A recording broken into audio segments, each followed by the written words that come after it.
দূরের এবং কাছের সম্মানিত সকল ভিউয়ার এবং আমার সুপ্রিয় শিক্ষার্থীবৃন্দ, সকলকে আমার এই সেশনে শুভেচ্ছা এবং স্বাগতম জানাচ্ছি।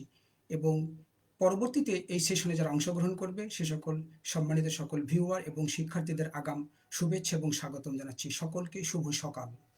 প্রিয় শিক্ষার্থীবৃন্দ, তোমরা জানো আমাদের জন্য নির্ধারিত বিষয় হচ্ছে এখনকার সেশনে মেকানিক্যাল মেজারমেন্ট অ্যান্ড মেট্রোলজি।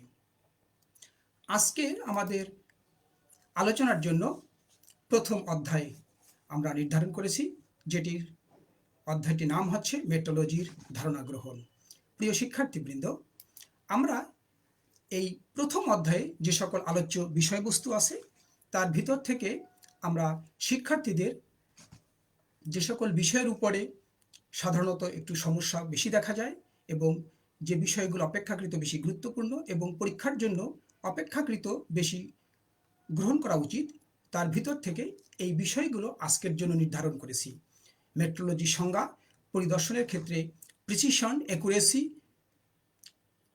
এবং কস্টের মধ্যকার সম্পর্ক, কোসাইন এরর, প্রিসিশন মেজারিং ইনস্ট্রুমেন্টের উপর টেম্পারেচার, প্রেশার এবং অ্যালাইনমেন্টের প্রভাব।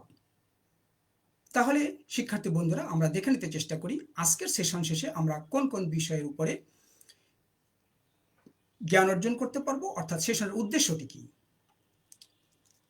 আজকের সেশন শেষে তোমরা এই সকল বিষয়ের উপর ধারণা অর্জন করবে। মেট্রোলজি কি সে সম্পর্কে ধারণা পাবে। পরিদর্শনের ক্ষেত্রে প্রিসিশন, অ্যাকুরেসি এবং কস্টের মধ্যকার সম্পর্ক সম্পর্কে তোমরা কিছুটা জ্ঞান অর্জন করতে পারবে। কোসাইন এরর কি এবং কিভাবে ঘটে সেই সম্পর্কে বুঝতে পারবে। প্রিসিশন মেজারিং ইনস্ট্রুমেন্ট এর উপর টেম্পারেচার, প্রেশার এবং অ্যালাইনমেন্টের প্রভাব সম্পর্কে অনুধাবন করতে পারবে। এই হচ্ছে আমাদের আজকের সেশনের উদ্দেশ্য। শিক্ষার্থী বন্ধুরা, আমাদের নির্ধারিত সময়কে আমরা একটু এইভাবে বিভাজন করতে চাই যে প্রথম 5 মিনিট সূচনা বক্তব্য এবং পূর্ব পাঠের পুনরালোচনা, আলোচনার জন্য 20 মিনিট এবং সর্বশেষে প্রশ্নোত্তর, বাড়ির কাজ এবং ধন্যবাদ জ্ঞাপনের জন্য 5 মিনিট। আমরা চলে যাই মূল আলোচনায়। আমরা গত সেশনে এই বিষয়গুলো উপরে আলোচনা করেছিলাম। তোমাদের টিপিসির উপর আমরা আলোচনা করেছিলাম। সেখানে অনেক কোশ্চেন থাকতে পারে, সাধারণত কোশ্চেন থাকার কথা না। ষষ্ঠ পর্বের শিক্ষার্থী হিসাবে সেখানে সি সম্পর্কে বলা হয়েছিল দুটো অর্থ, একটা হচ্ছে টোটাল ক্রেডিট আওয়ার এবং টোটাল ক্লাস সংখ্যা। তাত্ত্বিক ধারাবাহিক মূল্যায়নের উপর নম্বর বিষয়ে বলা হয়েছিল। একটি গুরুত্বপূর্ণ বিষয় তোমাদের আবার বলে রাখি যে আমরা যে বাড়ির কাজগুলো এখানে দিব সেই বাড়ির কাজগুলো তোমরা নিশ্চয়ই খাতায় সুন্দর করে করবে এবং ইনস্টিটিউটে যখন ফিরবে তখন তোমাদের বিষয় শিক্ষককে দেখে সে নম্বরটি গ্রহণ করবে। আমরা বলেছিলাম মোট অধ্যায় সংখ্যা আমাদের সিলেবাসে আছে 12টি এবং সেই 12টি অধ্যায় আমরা আলোচনা করব এবং চেষ্টা করব। তারপর হচ্ছে বাড়ির কাজের কথা বলেছিলাম যে প্রত্যেকটি সেশন শেষে আমরা বাড়ির কাজ দিব এবং তোমরা সেটি করার চেষ্টা করবে। এটা ছিল হচ্ছে পূর্ব পাঠের আমাদের মূল আলোচনার বিষয়বস্তু। তাহলে বন্ধুরা, আমরা একটু সামনের দিকে এগিয়ে যাই।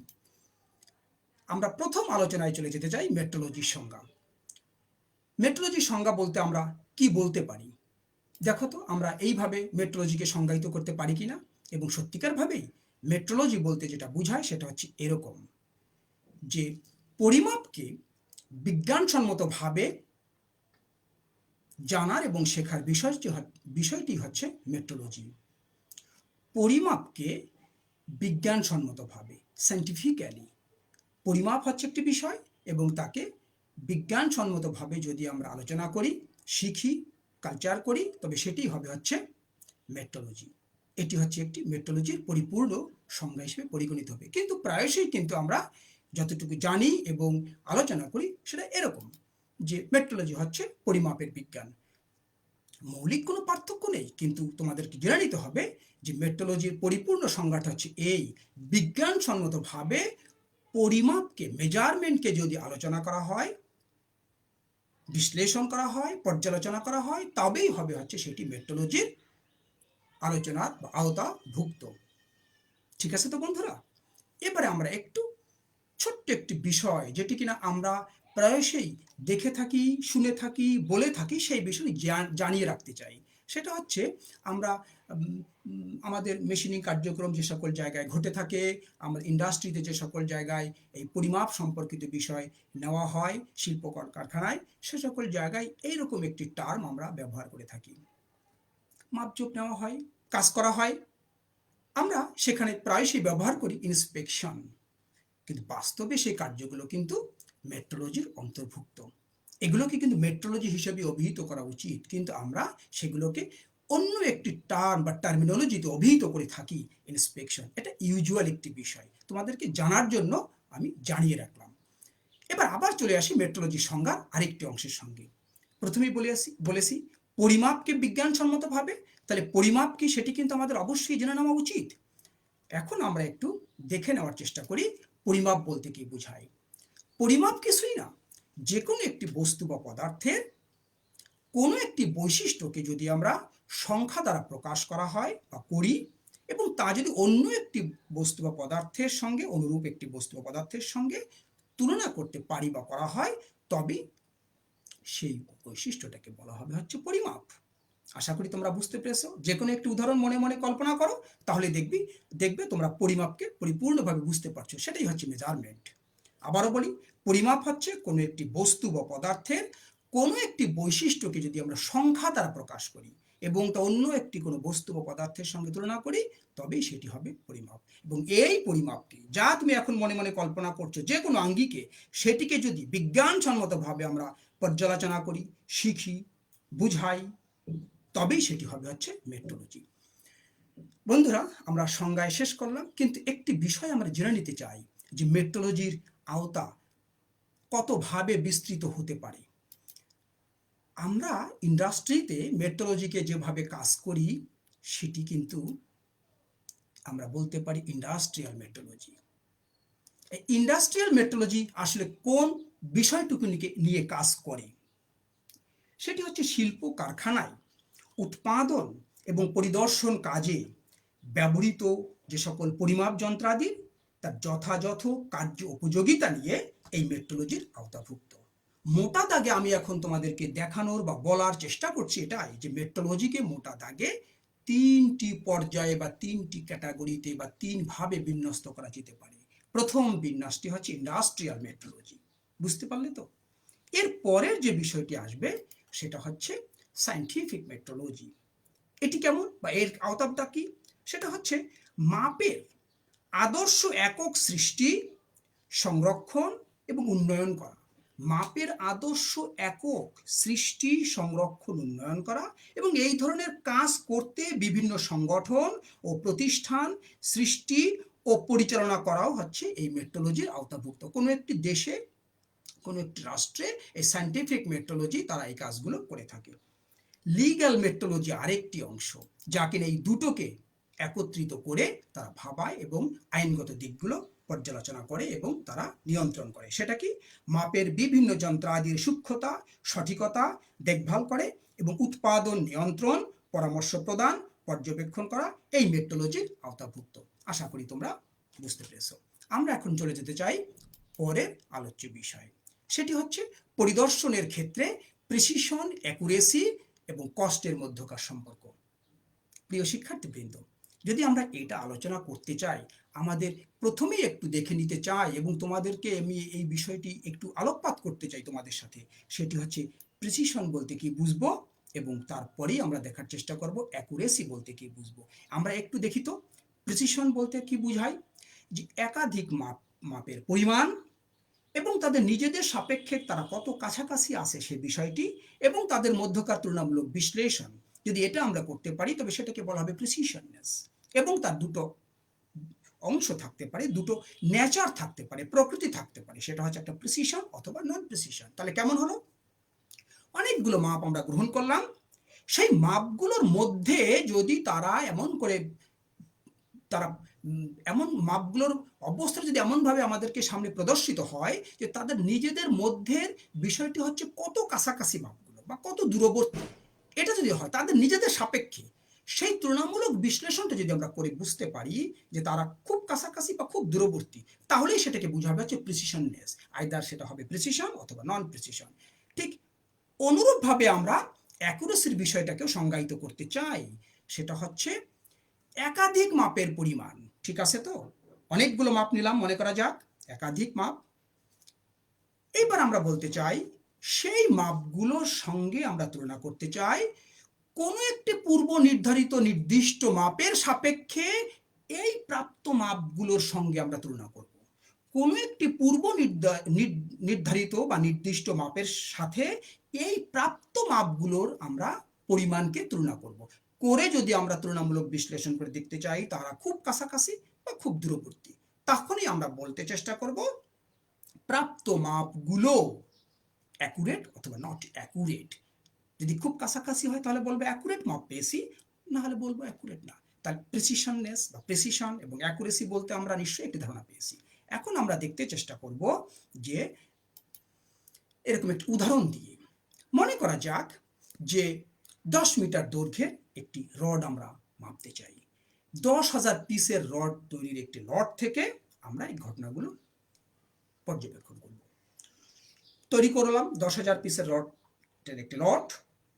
সরবরাহ করার পূর্বে ইন্সপেকশন পর্যায়ে আমরা একজন ইন্সপেক্টরকে বললাম আপনি র্যান্ডমলি এটি মাপেন, মেজারমেন্ট করেন।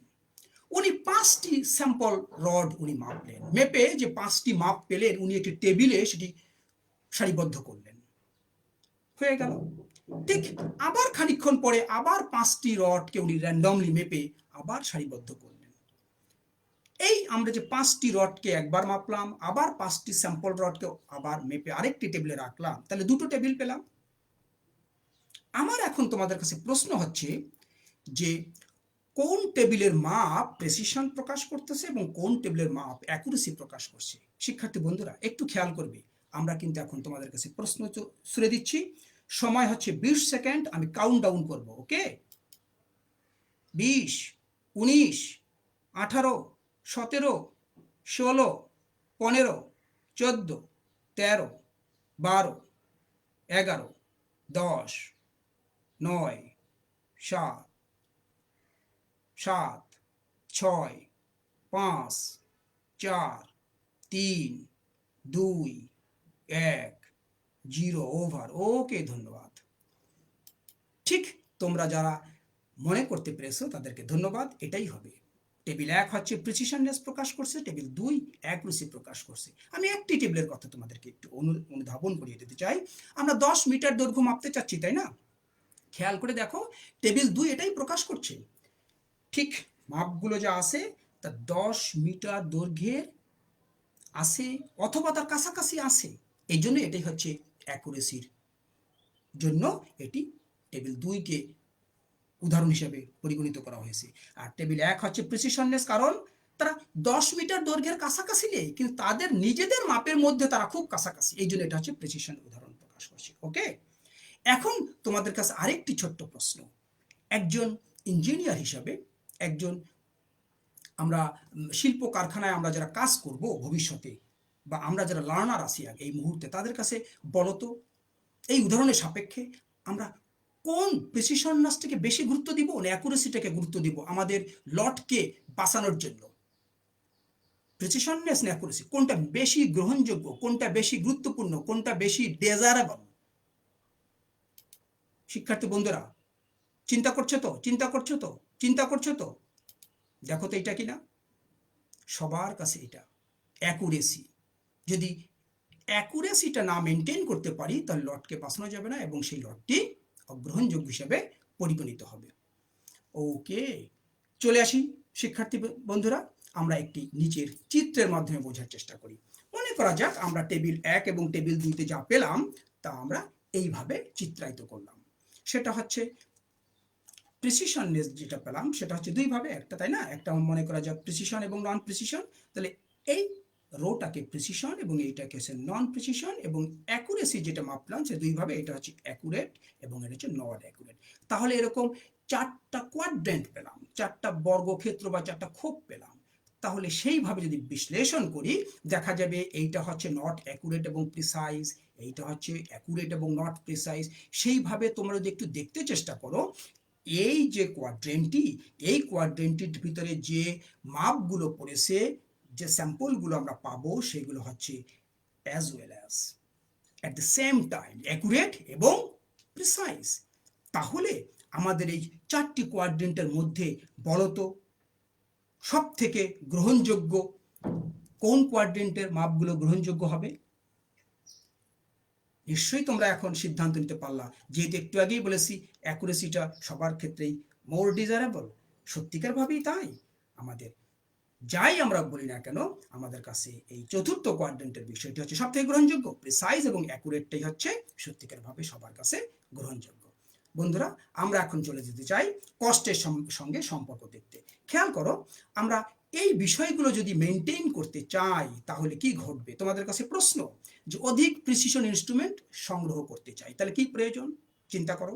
অধিক প্রিসিশন ইনস্ট্রুমেন্ট সংরক্ষণ করতে চাই, তাহলে কি প্রয়োজন? অ্যাকুরেট মাপ গ্রহণের দক্ষতা অর্জন করতে চাই, অ্যাকুরেট মাপ গ্রহণে দক্ষ কারিগর নিয়োগ করতে চাই, শিল্প কারখানা নিয়মিত প্রিসিশন ও অ্যাকুরেসি বজায় রাখতে চাই। খেয়াল করে দেখো তো বন্ধুরা, প্রত্যেকটির জন্য আমাদের উত্তর কি এটা হওয়া উচিত না যে অধিক খরচ, অধিক বিনিয়োগ, অধিক বিনিয়োগ, অধিক খরচ? আমি প্রত্যেকটিকে কষ্ট যেহেতু আলোচনা করবো তাই কষ্ট শব্দ ব্যবহার করেছি। আশা করি তোমরা বুঝতে পেরেছো। ঠিক তাই আমরা এই সকল সম্পর্ককে এই চিত্রের মাধ্যমে তোমাদেরকে প্রকাশ করতে চাই, বুঝাতে চাই যে অ্যাকুরেসি এবং প্রিসিশননেসের সঙ্গে কষ্টের এরকম একটি দারুণ সম্পর্ক বিরাজমান। যখন অ্যাকুরেসি এবং প্রিসিশননেস আমরা বজায় রাখতে চাবো, তখন কষ্টের সঙ্গে সম্পর্কটা এরকম থাকবে, এবং সেটাকে যখন আমরা ছেড়ে দিতে যাব, মেনটেন করতে চাবো না, তখন কষ্টের সঙ্গে সম্পর্কটা এরকম হবে। আশা করি তোমরা পরিষ্কার হয়েছো যে প্রিসিশন, অ্যাকুরেসি এবং কষ্টের মধ্যকার সম্পর্কটি। প্রিয় শিক্ষার্থীবৃন্দ, আমরা চলে যেতে চাই পরবর্তী আলোচ্য বিষয়। সেটা হচ্ছে কোসাইন এরর। কোসাইন একটি পূর্ণ রূপ। শিক্ষার্থী বন্ধুরা, আমরা সাইন, কস, ট্যান, সেক এই শব্দগুলো বিশেষ করে পরিচিত, যে তোমরা দেখতেই পাচ্ছ কস, তাই না? কিন্তু এর পূর্ণ রূপ হচ্ছে কোসাইন। আসলে এই যে কোসাইন, যেটা সংক্ষিপ্ত রূপ কস, আমি এখানে তোমাদেরকে বললাম, এটা তোমরা সব কিছুই জানো এই অবস্থায় এসে ষষ্ঠ পর্বের ছাত্র হিসাবে। কারণ কি, এগুলো তোমরা করে এসো, যেটা কিনা আমরা বলতে পারি ত্রিকোণমিতির একটি অনুপাতের থেকে চলে আসে। আসলে এই বিষয়গুলোকে একটি সমকোণী ত্রিভুজের সূক্ষ্ম কোণের সাপেক্ষে এগুলোকে বিশ্লেষণ করা হয়, হিসাব করা হয়, গ্রহণ করা হয়, বিবেচনা করা হয়, ইত্যাদি ইত্যাদি বিষয়। আমরা ঠিক ABC নামক একটি সূক্ষ্মকোণী ত্রিভুজ এখানে বিবেচনা করতে চাই, এই আলোচনাকে ভিত্তি করে, এই আলোচনাকে সূত্র ধরে। এবং এখানে দুটো সূক্ষ্মকোণী ত্রিভুজ, দুটো সূক্ষ্মকোণ, একটা এ একটা সি। আমরা এই এ সূক্ষ্মকোণটাকে বিবেচনা করতেছি। সেই সাপেক্ষে এসিটা হচ্ছে অতিভুজ, যেটাকে এইচ দ্বারা প্রকাশ করেছি আমি, এবং এ বিটা হচ্ছে ভূমি, যেটা এল দ্বারা প্রকাশ করেছি।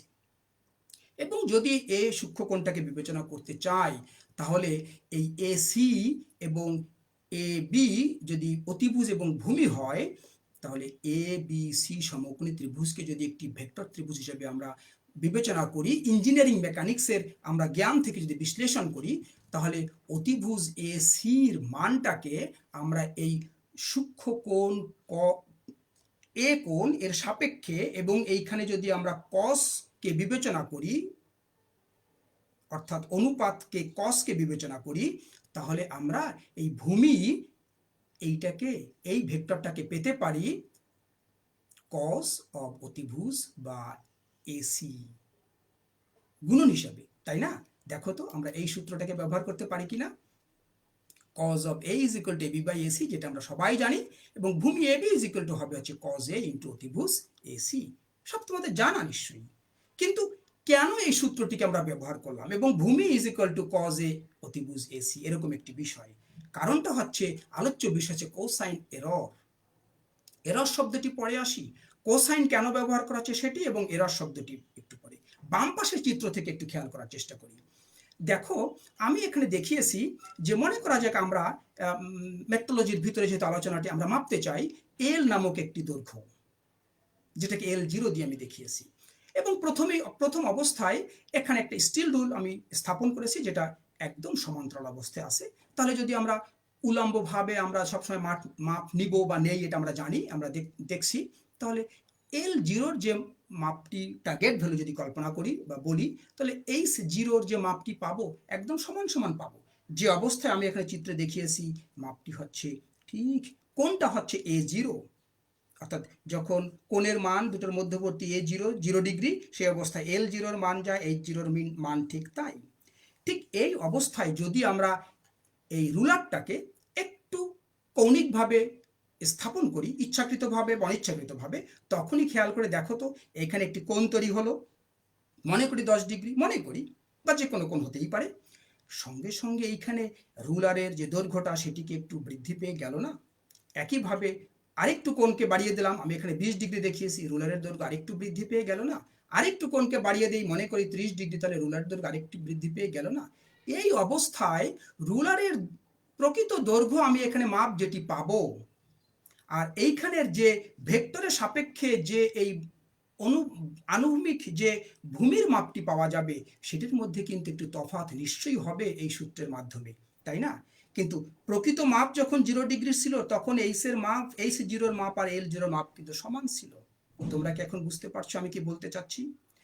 যখন আমরা কোনো ইনস্ট্রুমেন্ট দিয়ে এরকম ভাবে আমাদের দক্ষতার অভাবে, পদ্ধতিগতর অভাবে, আমাদের আমাদের আমাদের অসতর্কতার অভাবে এরকম কোনো অ্যালাইনমেন্টের ত্রুটি ঘটে যাবে, তখনই কিন্তু এই জাতীয় একটি ঘটনা ঘটবে যে প্রকৃত মাপ আমি যেটা নিচ্ছি টার্গেট ভ্যালুর সাপেক্ষে তার কিন্তু একটু বাড়তি কমতি ঘটে যাবে।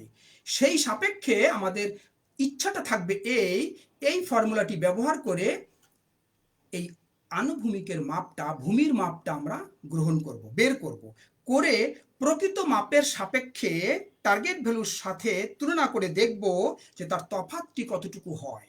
সেই যে তফাৎটুকু যতটুকু হলো সেইটাকে বলবো হচ্ছে একটি ত্রুটি।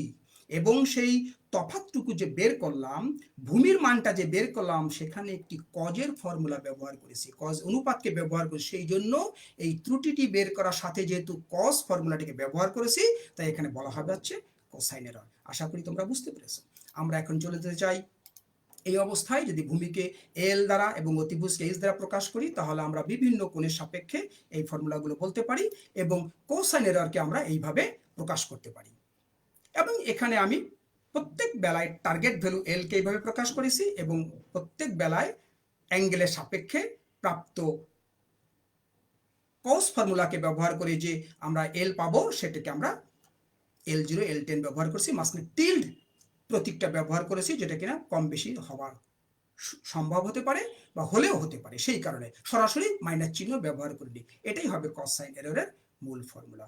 ধন্যবাদ বন্ধুরা, আমরা একটু সামনের দিকে এগোতে চাই। আমরা এখন চলে যেতে চাই প্রিসিশন মেজারিং ইনস্ট্রুমেন্টের উপর টেম্পারেচার, প্রেসার এবং অ্যালাইনমেন্টের প্রভাব নিয়ে আলোচনা করতে চাই। যদি আমরা একটা দেখতে পাই, যে দেখতে চেষ্টা করি আসলে টেম্পারেচার, প্রেসার এবং অ্যালাইনমেন্টের কোনো পরিবর্তন কি কি কারণে ঘটতে পারে, যদি সেটা আমরা বুঝতে পারি, তাহলে তার প্রভাবগুলো বা ফলাফলগুলো বুঝতে পারবো। সেই কারণে আমরা দেখতে চেষ্টা করি যে টেম্পারেচার, প্রেসার এবং অ্যালাইনমেন্টের পরিবর্তন কি কি কারণে ঘটতে পারে।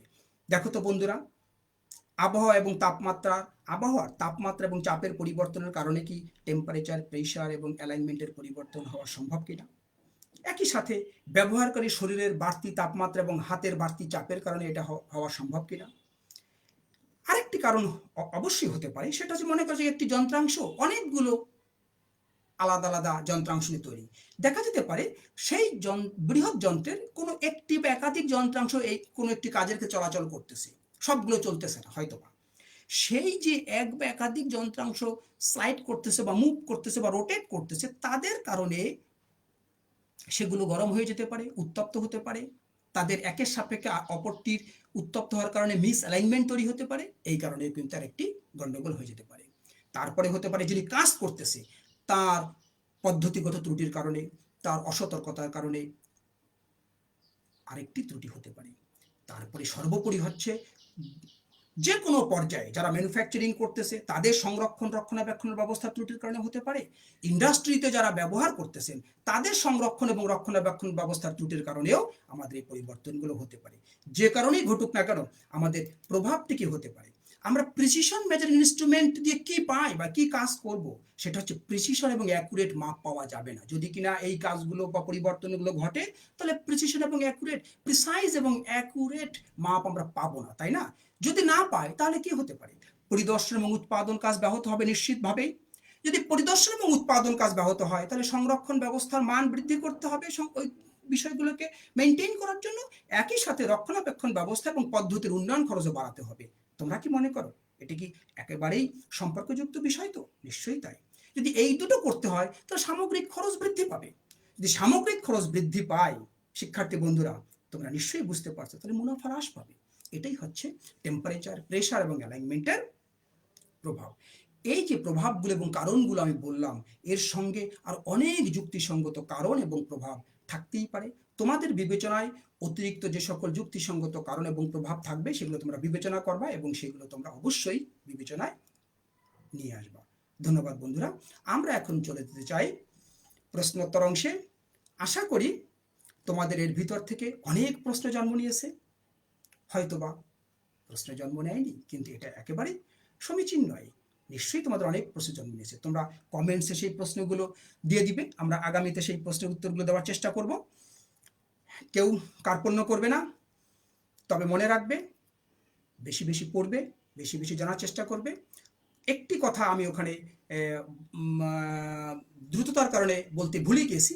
তোমরা জেনে রাখবে সিলেবাসের ভিতরে কিন্তু বলা হয়নি, কিন্তু তোমরা যখন ইন্ডাস্ট্রিতে কাজ করতে যাবে, সেটি কিন্তু নিশ্চিতভাবেই তোমাদেরকে ফেস করতে হবে। সাইন এরর বলেও কিন্তু একটি এরর আমাদের আছে, যেটা সিলেবাসেতে বলা হয়নি। সেটিও কিন্তু আমাদেরকে জেনে রাখা উচিত। সময় এবং সুযোগ মতো তোমরা জেনে নিবে। কোসাইন এররটা ঘটবে হচ্ছে আমাদের, মনে করা যাক স্টিল রুল দিয়ে, সাইড ক্যালিপার্স দিয়ে, ডায়াল গেজ দিয়ে যখন আমরা মাপগুলো গ্রহণ করব, সেক্ষেত্রে সাইন এরর কিন্তু এরকম অনেকগুলো মেজারিং ইনস্ট্রুমেন্ট আছে, সেগুলোর ক্ষেত্রে সাইন এরর ঘটবে এবং ঘটা সম্ভব। দুটোর বেলায় কিন্তু একই রকম ওই ত্রিকোণমিতির ওই রেশিওগুলোই কাজ করবে। ধন্যবাদ বন্ধুরা। আমরা একদম শেষ পর্যায়ে চলে এসেছি। আমরা বাড়ির কাজ হিসাবে তোমাদেরকে দিতে চাই দুটো, প্রিসিশন এবং অ্যাকুরেসির মধ্যকার সম্পর্ক উদাহরণ ও চিত্রের মাধ্যমে তোমরা খাতায় সুন্দর করে লিখবে।